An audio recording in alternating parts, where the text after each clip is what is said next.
স্বরাষ্ট্র উপদেষ্টার কাছে যাইতে চাইলে জবাবদিহিতা নিয়ে তারা কি এভাবে আমাদেরকে বাধা দিবেন কিনা? এই যে নারী পুলিশরা আছেন, তারা আমাদের দেশের নারীদের নিরাপত্তা, সর্বশেষে এই সকল রাষ্ট্রের যে সকল নিরাপত্তা কাঠামো আছে, কেউই নারীদের নিরাপত্তা নিশ্চিত করতে পারে নাই। কিন্তু তারা কোন জায়গায় খুবই স্ট্রংলি তাদেরকে দেখা যায় যখন আমরা এর প্রতিবাদ জানাতে অবস্থান কর্মসূচি নিই, আমরা কোনো মিছিল করি, সেখানে এসে তারা আমাদের উপরে হামলা চালায়। আমি বলতে চাই যে 24-এর গণ অভ্যুত্থানের সময় শিক্ষার্থী, ছাত্র, জনতা সকলের গ্যালন গ্যালন রক্তের বিনিময়ে, রক্তের উপর দিয়ে এই ইন্টারিম গভর্নমেন্ট ক্ষমতায় এসেছে, তাদেরকে জনগণ নির্বাচিত করেছে।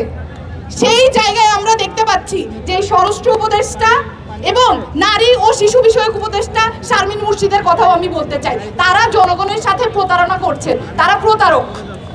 তারা জনগণের টাকায় সেখানে এই সকল জায়গায় পদে আসীন আছেন, কিন্তু তারা জনগণের নিরাপত্তা নিশ্চিত করছেন না। এই পর্যন্ত নারী বিষয়ক একটা বক্তব্য আমরা শারমিন মুর্শিদের কাছ থেকে পাইনি, স্বরাষ্ট্র উপদেষ্টার কাছ থেকে আমরা পাইনি।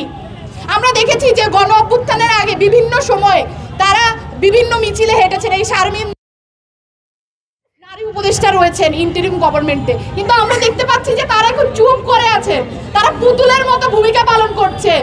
বোঝা যাচ্ছে যে তারা কোনো কিছুই কন্ট্রোল করতে পারছেন না, কোনোই দায়িত্ব পালন করতে যাচ্ছেন না। কথা খুবই ছোট। বলতে চাই যে যারা এই দায়িত্বশীলতার পরিচয় দিতে পারছে না, তাদেরকে এই দায়িত্বহীনতার বা দায়িত্বশীল যে ভূমিকা তারা পালন করতে পারছে না, এই দায় স্বীকার করে তাদেরকে পদত্যাগ করতে হবে। আমরা দেখতে পাচ্ছি যে তারা নির্লজ্জ। স্বরাষ্ট্র উপদেষ্টা গতকাল রাত 3টায় প্রেস ব্রিফিং করেছেন, করে আগের উপদেষ্টারা, মন্ত্রীরা যেরকম ভাবে কথা বলতেন তিনি একই রকম ভাবে কথা বলে যাচ্ছেন।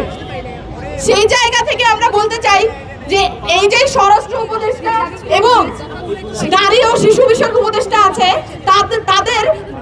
তাদের ঘুম ভাঙছে না। তারা আমাদের নিরাপত্তা নিশ্চিত করতে কোনো রকম জরুরি বা কোনো রকম কার্যকরী পদক্ষেপ তারা নিতে পারছে না। তাই আমাদের দাবি আজকে স্পষ্ট। আমরা অনেক দেখেছি গণ অভ্যুত্থানের পর থেকে আজকে এখন ফেব্রুয়ারি মাস, আমরা অনেক দেখেছি যে তারা কিছুই সামলাতে পারেন না, তারা মবের দাবিদাবি করেন। আমরা দেখি যে যখন মব নামে তারা চুপ থাকেন, কিন্তু আমরা যখন যৌক্তিক দাবি নিয়ে রাস্তায় নামি তারা আমাদেরকে পেটান, তারা আমাদের উপরে জল কামান দাগান, তারা আমাদের উপরে গুলি ছোড়েন। আজকেও এখানে আমাদের শিক্ষার্থীরা আহত হয়েছে, এই যে আমার পাশে আদ্রিতা, তাকেও আহত করা হয়েছে আজকে পুলিশের। এই যে আপনারা রক্তের দাগ দেখতে পাবেন। এই সকল আমরা জুলাই গণ অভ্যুত্থানে রক্ত দিয়েছি আমাদের নিরাপত্তার দাবি চেয়ে, আজকেও রক্ত দেওয়ার জন্য। তাহলে এই ইন্টারিম গভর্নমেন্ট কি করে? আলোচনা খুব স্পষ্ট। আমরা আমাদের 9 দফা দাবি পেশ করেছি। এই 9 দফা দাবি পূরণ না হওয়া পর্যন্ত আমরা আমাদের যে কর্মসূচি সেটা আমরা চালিয়ে যাবো। এবং আপনারা ভাববেন না যে এটা কোনো ছেলে খেলা। এই যে 50% নারীরা বাংলাদেশের, আপনারা ওইদিকে যারা আছেন আপনারা 50% বাংলাদেশের, এটা কোনো ব্যক্তিগত বা কারো কোনো সুবিধার বিষয় না।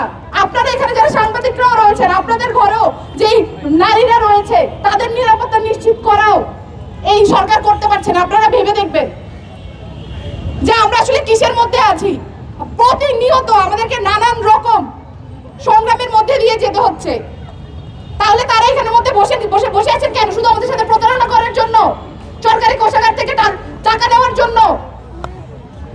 আমাদেরকে আজকে সেখানে যেতে দেওয়া হলো না। এবং আমাদের যে পরবর্তী কর্মসূচি সেটা আমাদের আদ্রিতা এখানে ঘোষণা করবেন। এবং আপনাদের সকলকে আমরা আহ্বান জানাবো, এই যে বাংলাদেশের নারী নিরাপত্তাহীনতা এবং বাংলাদেশের আপামর মানুষের যে নিরাপত্তাহীনতা, সেইটা নিশ্চিত করতে আমাদেরকে মুখ্য ভূমিকা পালন করতে হবে এবং আমরা সেটা করে যাব।